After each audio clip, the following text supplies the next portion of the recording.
tichitenda kuti maswera makatichengeta kubva pane ino nguva. Taona kubuda kwezuva mukaswera nesu. Nhasi taungana pano sevana venyu kuzonzwa shoko renyu iro ramatuma naro murandakadzi wenyu Maistela Sechawo. Tinokutendai Jehovha nezvakanaka zvose zvamunotiitira. Tinokutendai neupenyu neutano. Tinotenda manguva ino Baba tichidaidza mweya mutsvene wenyu utitungamirire nepo shoko rinenge richitaurwa Baba tinzwe riri soko renyu kwete soko riri kubva kuna Maisechawo.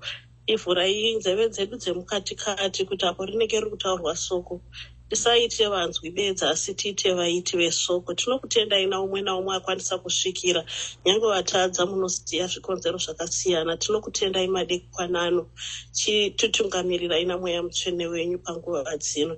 Tinodzosera mbiri yose kunemi muzita renyu Baba neremwanakomana neremweya unoera. Amen. Amen. Amen, amen. Regaiwo nditi pamusoro mutungamiri, pamusoro vafundisi vedu kana paine varipo madzimai evafundisi vedu vari pakati pedu, vana gogo, vana mai, vakoma nevaning'ina. Mufaro wangu kuve pano manheru ano kuti tigoverane shoko. Munongoziva unenge hausi hatisi vaparidzi, handisi muparidzi.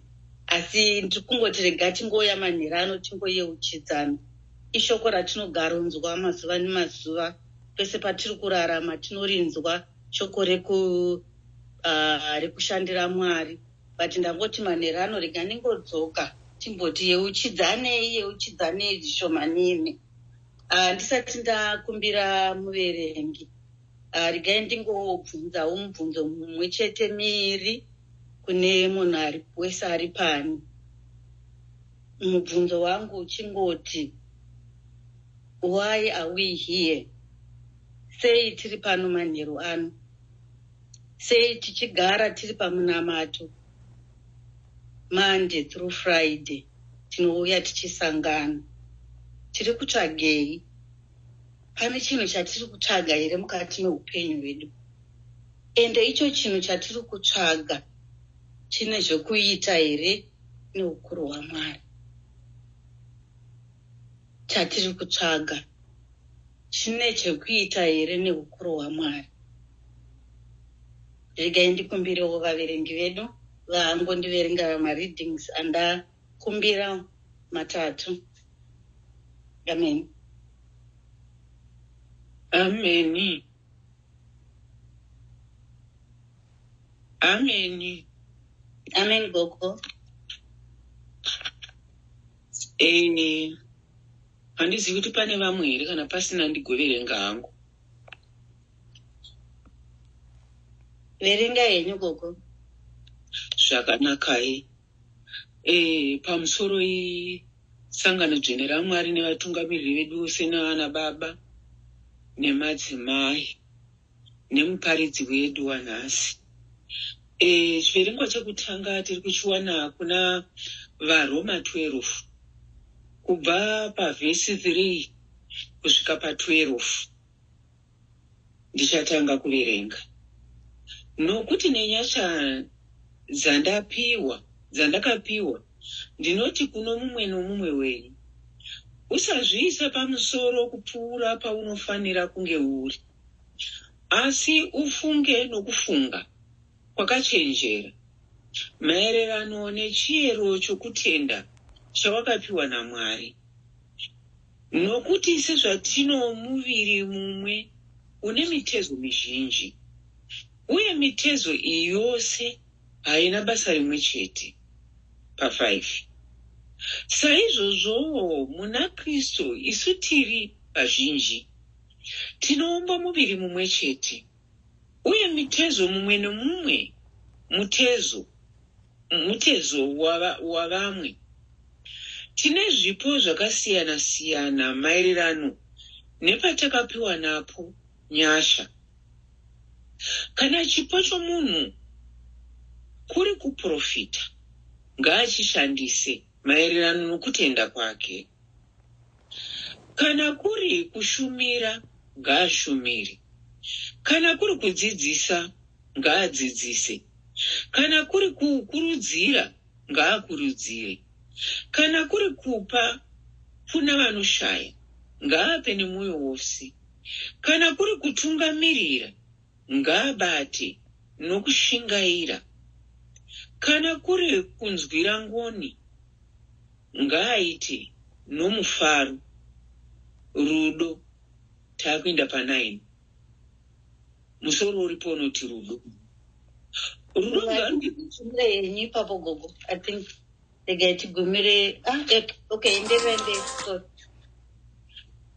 Zvakanakai. Rudo ngaruverwe chokwadi. Vengai zvakaipa. Namatirai pane zvakanaka.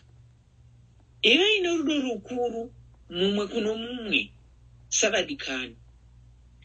Mumwe nomumwe wenyu ngaakudze mumwe kupfuura kuzvikudza kwaanozviita iye. Musatomborega kushingaira, asi pisai pamweya muchishumira Ishe pa12 yekupedzisira. Farai mutariro, tsungirirai pakutambudzika. Rambai muchinyengetera. Chiverengwa chedu chekutanga chinogumira ipapa. Takuenda kuna Mateo 25 verse 14 to 29.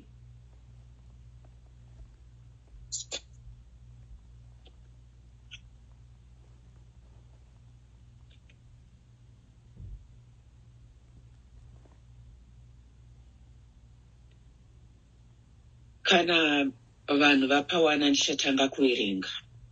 Chiverengwa chedu chechipiri chiri kubva kuna Mateo 25 verse 14 kusvika pa29. Zvakare zvichaita somurume akabuda kuti afambe rwendo. Akadana varande vake, akavachengetesa pfuma yake. Kuno mumwe akapa matarenda 5 emari.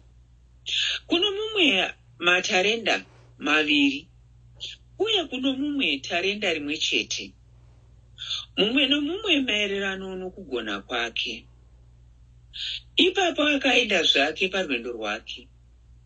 Murume akapiwa matarenda 5 akaenda pakarepo, akashandisa mari yake, akawanazve mamwe 5. Saizvozvo uya aiva namatarenda 2 akawana mamwe 2. Asi murume akanga apiwa tarenda 1 chete akaenda kundochera gomba muvhu, ndokuviga mari yatenzi wake. Shure kwenguva refu, tenzi wavaranda vaya akadzoka akagadzirisa nezvemari idzi navo. Murume akanga apiwa matarenda 5 akauya namamwe 5 akati, tenzi, makandipa matarenda 5. Tarirai, ndakawana mamwe 5. Tenzi wake akapindura akati, waita zvakanaka iwe muranda wakanaka wakatendeka. Wanga wakatendeka pazvinhu zvishoma. Ndichakuita mutariri wezvinhu zvizhinji. Pinda mumufaro watenzi wako. Murume akanga apiwa matarenda 2 akauyawo akati, tarira, tenzi, makandipa matarenda 2. Tarirai, ndakawana mamwe 2. Tenzi wake akapindura akati, waita zvakanaka iwe muranda wakanaka akatendeka. Wangu wakatendeka pazvinhu zvishoma. Ndichakuita mutariri wezvinhu zvizhinji. Pinda mumufaro watenzi wako. Ipapo murume akanga akapiwa tarenda 1 chete akauya akati, tenzi, ndakaziva kuti muri munhu akaoma. Munokohwa pamusina kudyara uye munounganidza pamusina kukusha mbeu. Nokudaro ndakatya ndikacherera tarenda renyu muvhu. Tarirai, pfuma yenyu iyi. Tenzi wake akapindura akati, iwe muranda wakaipa, uno usimbe. Saka wakanga uchiziva zvako kuti ini ndinokohwa pandisina kudyara, nokuunganidza pandisina kukusha, pandisina kukusha mbeu. Zvino ungadai wakachengetesa mari yangu kune vemabhengi kuitira kuti pakudzoka kwangu ndaizoiwana yabereka. Mutorerei tarenda iri mupe kune ane matarenda 10 pa29 yekupedzisira, nokuti wose anazvo achapiwa zvimwe, agova nezvakawanda kwazvo.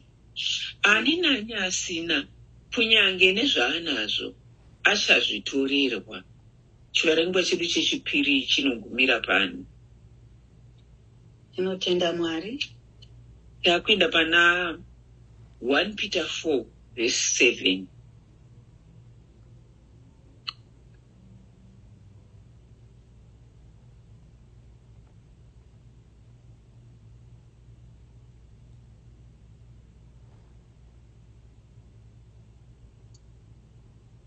Mundiregere zveindirononoka kutsvaka.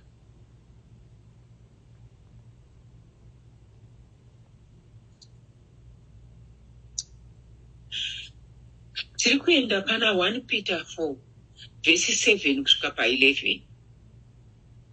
Ndichatanga kuverenga. Kuguma kwezvinhu zvose kwava pedyo. Naizvozvo ndangariro dzenyu ngadzichene uye muzvidzore kuti mugogona kunyengetera.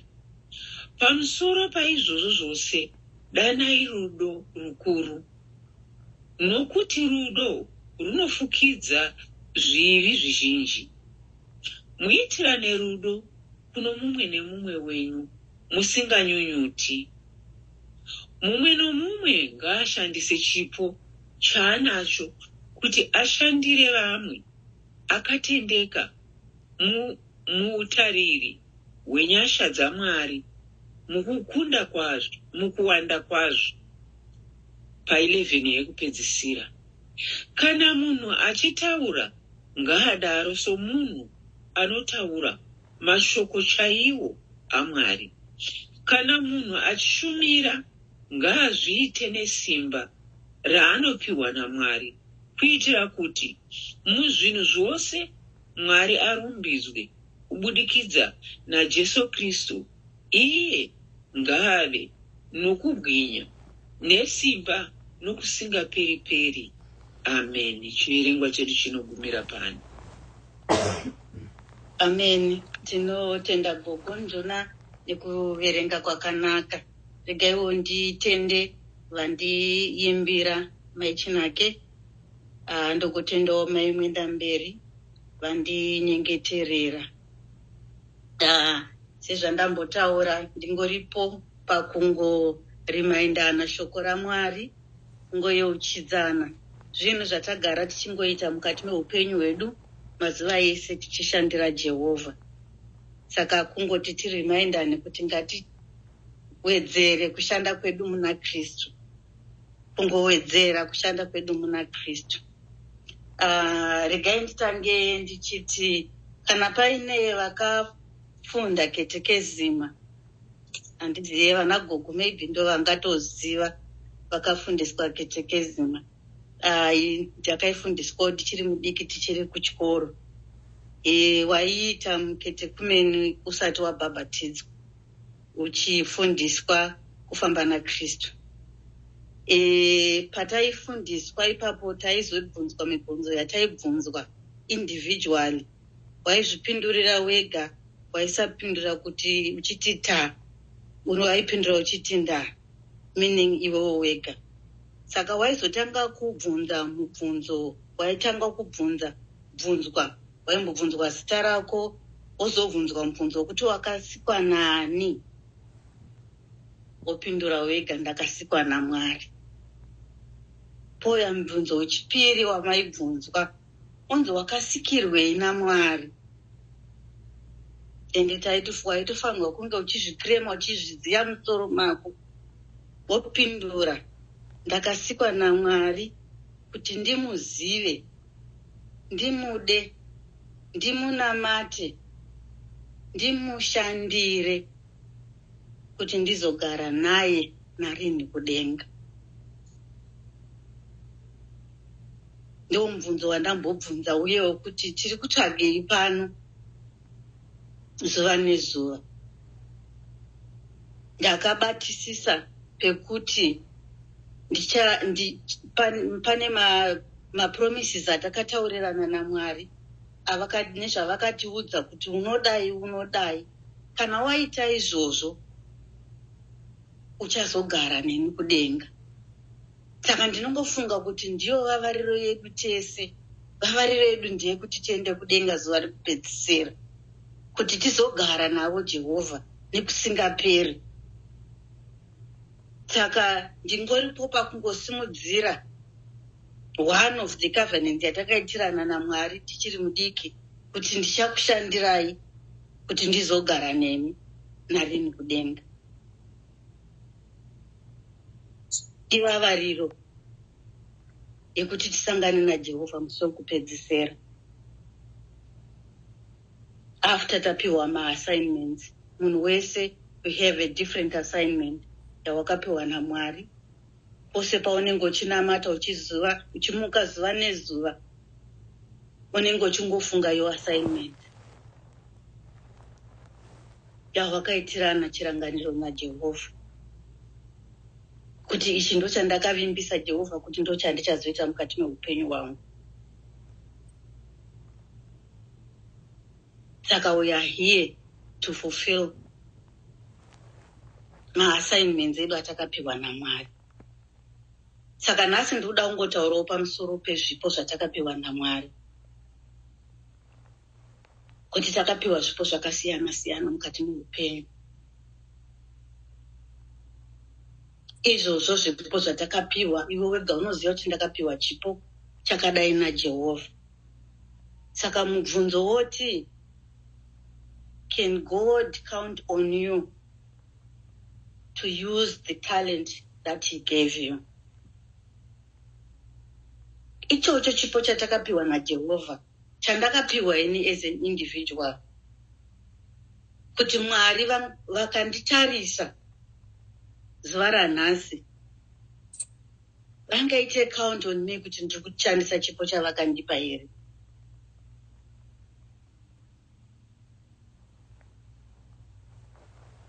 Kana paine vakakwanisa kuteerera audio yakatumirwa naDr. Mufandaedza on Saturday memorial service yemadzimai vaive vakashayikira mubhazi. Bishop vakapa muenzaniso waBernard Muzeki, akashandisa chipo chaakanga akapiwa naMwari. Aive nezvipo zvakawanda, but chipo chandakanyanyobata chakataurwa naBishop on Saturday chaBernard ndechekuti akanga akapiwa chipo chekuziya malanguages akawanda. Aikwanisa kutaura malanguages akawanda, ndo chipo chaakapiwa. Kune vamwe vanhu vari pakati pedu yekuti anongosvika panzvimbo, asvika kana kupfundira chiNdevere anenge akutochitaura, akaenda pamavashona anenge akuchitaura, akasvika pane chiMexican havatane kubata malanguages. Chipo chinenge chakapiwa naMwari. So Bernard Muzeki akanga akapiwa ichochi chipo chekuziya malanguages akawanda, and akachishandisa to the glory of God. Vakataura ivo Bishop kuti Bernard Muzeki was the first African to translate prayer book redu rechirungu, I think rainge richibva kuEngland, akaritranslata kubva muchirungu kuipinza mushona. He was the first African to translate Bible kubva muchirungu kuenda mushona. Iko zvino patinonamata, patinoshandisa prayer book tiri mumamisa, tinoita nerurimi rwaamai, ende tinorumbidza Mwari nekuti tinenge tichiita zvinhu zvatinonzwisisa. Akashandisa tarenda rake to the glory of God. Akashandisa kuti hukuru hwaMwari huonekwe amongst the Zimbabweans. Vanzwisise kuti chinonzi Mwari chii. Vanzwisise mitemo yaMwari yavanoda kuti titevere.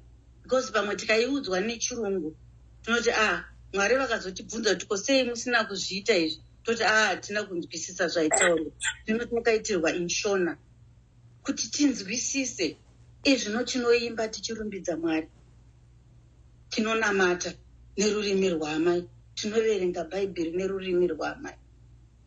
Chipo chaakashandisa to the glory of God. So Mwari, can he count on us to use matarenda avakatipa mukati meupenyu? Mwari vari kutsvaga vana Bernard Mseki pakati pedu.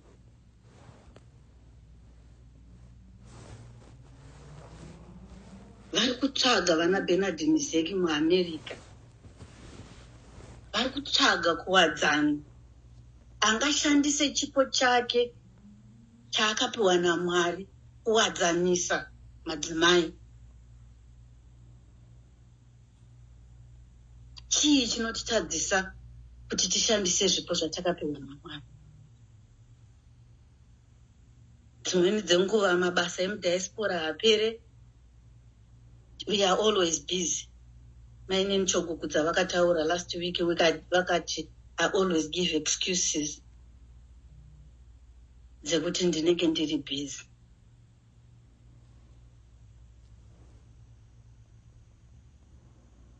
Pastor Memory vakamboparidza mumwe musi vachitiyeuchidza zvenyaya yekusiya chirungu, kusiya zvatinenge tiinazvo zvinotitadzisa kuita basa raMwari, kuti tizvisiye tigone kuita basa raMwari. Vakataura vakati siya chirongwa cheusimbe, kungonzwa kuti hazviti kundiitira, I can't do that. Vakati siyai chirongwa chekuverengera kuita basa raMwari. Sometimes tinoti ndichazozviita mangwana, ndichazozviita next week. But nguva haisi yedu. Nguva haisi yedu, nguva ndeyaMwari. Let's do it. Chiedza chichiripo nekuti rima richasvika. Maine nemaigudu vakambotaura musi wavadiagnoswa nyaya yekenza. Vakataura kuti upenyu hunobva hwatochinja.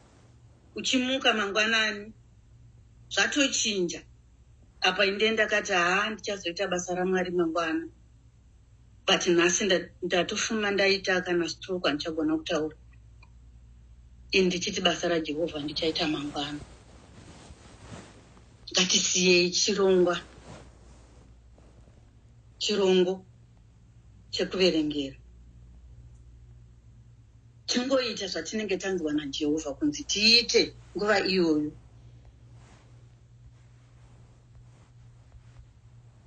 Nguva yekurarama hatiiziva sikana. Izvozvi zvatiri pano nekuti takadanwa naJehovha. Munhu wese ari pano takatotaurwa nesu naJehovha kuti titevere Jesu. Takatodanwa tikadavira. Saka ngatingoita nguva yaJehovha iripo.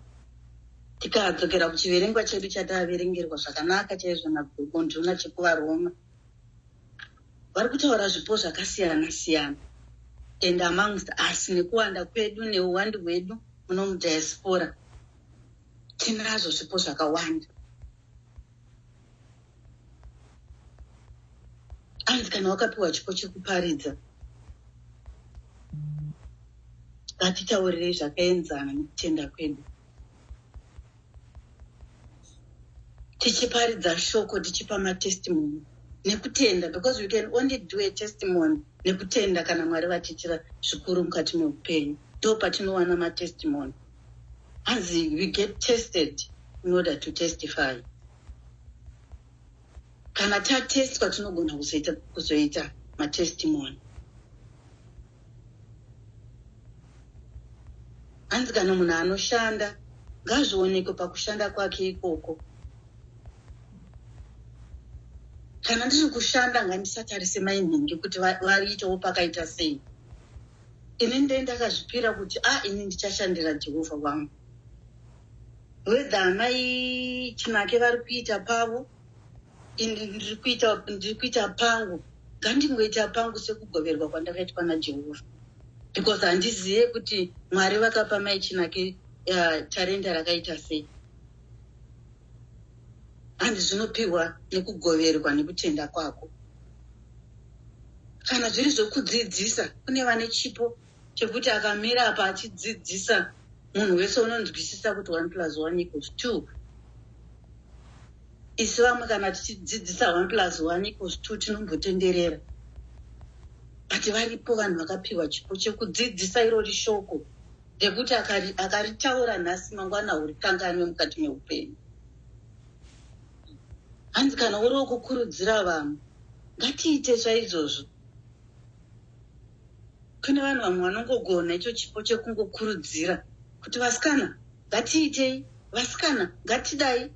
I know kana taive kuZimbabwe pamene muri panenge paitika kana mariro, anongouya iye mukurudzira anenge auye, ngatidai vasikana vari kubika bikai makadai tichidai kuti zvinhu zvifambe. Kungokurudzira kuti vanhu vasakondane.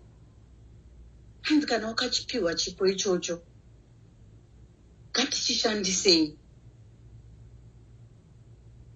Hanzi kana uri anopa ngaape nerubatsiro. Kana ari anonzwira tsitsi ngaava anonzwira tsitsi norufaro. Izvozvi zvese zvipo zvatakapiwa naMwari, Mwari vagoita mapromises pamusoro pazvo. Icho chipo chavakatipa ichocho vagoita pamusoro pazvo, vagoita mapromises pamusoro pazvo. Jesu achiparidza ari mugomo, kana vanoremember mabeatitudes, ari pamusoro pegomo Jesu. Kuna Matthew chapter 5. Kune zvimwe zvipo zvekungoita zvipo zvekufadza Mwari, izvo zvekuparidza shoko nekuita zvinodiwa naJehovha. Jesu vakataura ndivo voga, vakataura kuti vakakomborerwa zvavo vane shungu yekuita zvinodikanwa naMwari. Mwari achavabvusa zvakakwana. You will be satisfied mukati meupenyu nekungoita zvinodiwa naJehovha. Vakagoenderera mberi vachiti vakakomborerwa zvavo vanovavarira kuwadzanisa vamwe. Kuvavarira kuwadzanisa vamwe, kuwadzana. Mwari achavadaidza kuti vana vake. Anowadzanisa vamwe achadaidzwa kunzi mwana waMwari. Vasikana pakati pedu pane asingadi kunzi mwana waMwari here.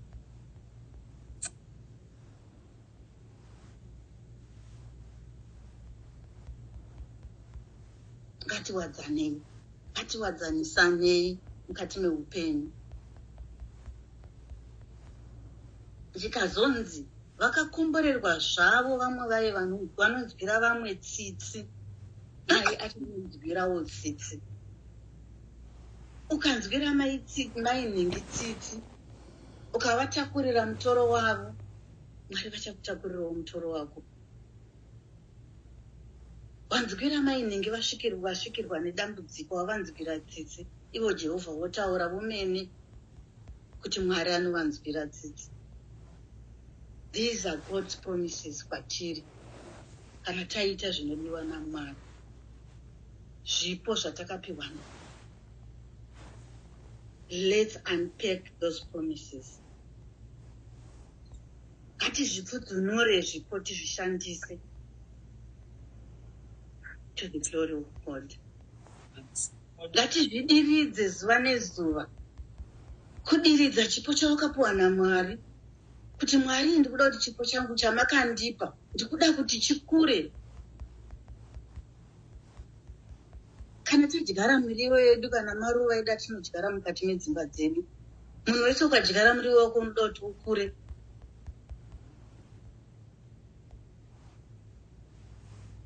Ozokubhenefita iwe nemhuri yako kuti muwane chekudya. Saka ndizvo neshoko raMwari, ngatidiridzei, tidiridzire zvipo zvatakapiwa naMwari kuti zvikure, zviite zvibereko, kuitira kuti mbiri yaMwari ionekwe. Kwataverengerwa nako kumagunda about nyaya yematarenda. Vanhu vakapiwa matarenda akasiyana siyana mukati meupenyu. Tanzwa kuti aive nematarenda 5 akaashandisa akazopedzisira ave ne10 talents. Aivawo nezvepakati akaashandisa akapiwawo zvekugona kwake. Uye akanga asina kushandisa tarenda raMwari hanzi wakazoritorerwa.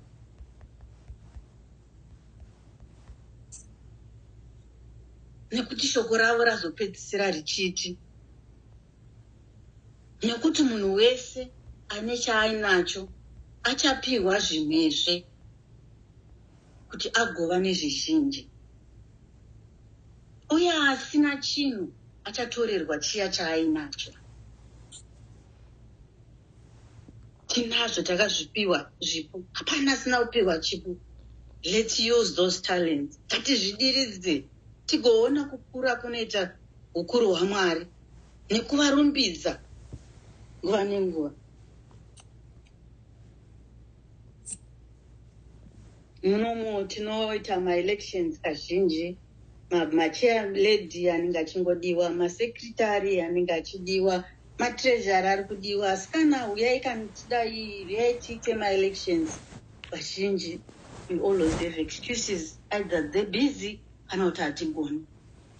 But ndikuda kungoya kwamuri manhevano kuti kana ukanzi chair lady uya uite chair. Mudzimba dzedu tiri machair person, hakuna munhu ane simba rinodarika ramai mumba.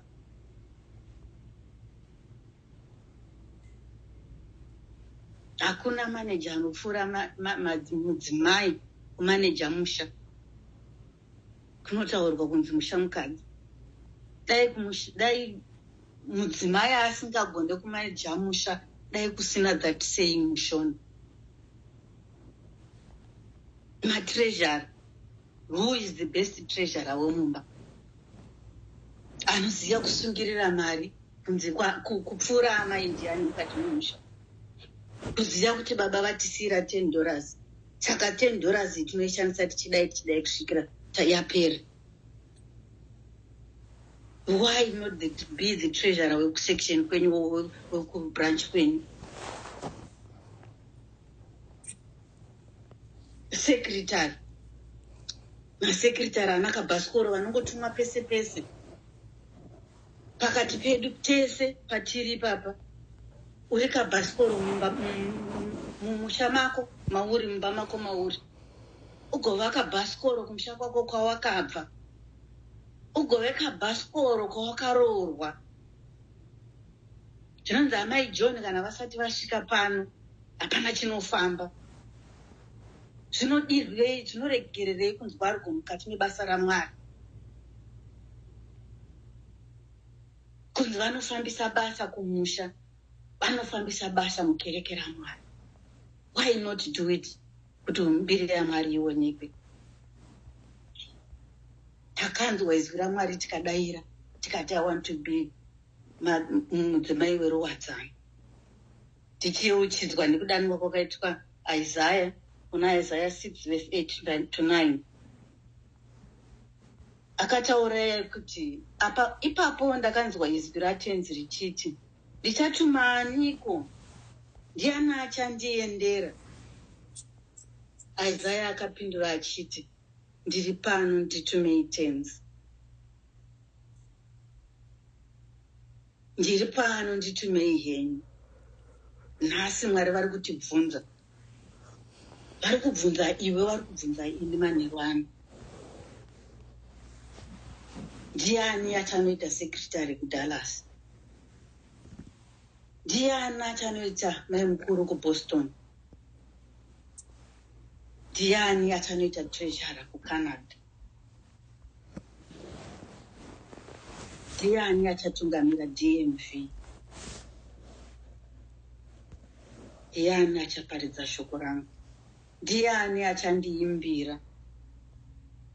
Tinogona here kudaira saIsaya? Tinogona here kudaira tiri free saIsaya kuti ndiri pano nditumei tenzi?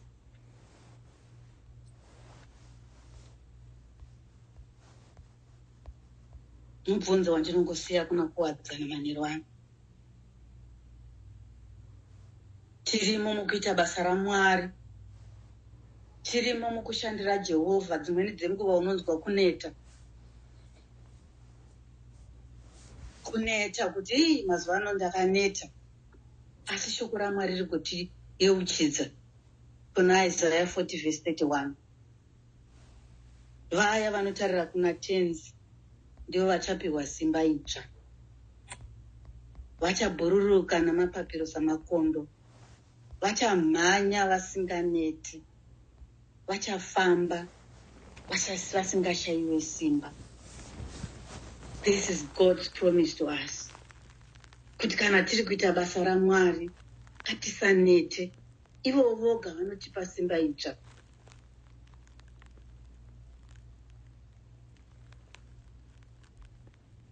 Vanotipa simba rekuti tirambe tichingovashandira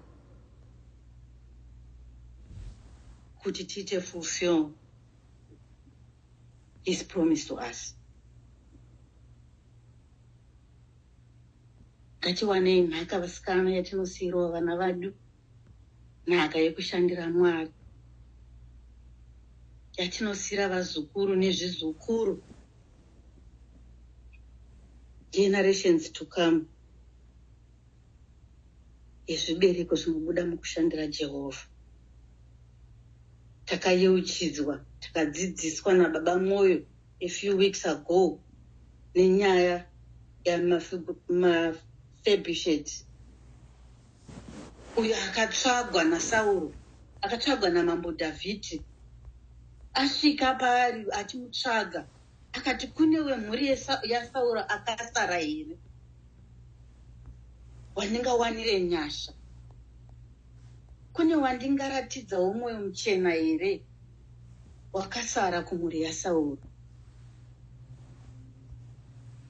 Nemabasa akanga aitwa naJonathan.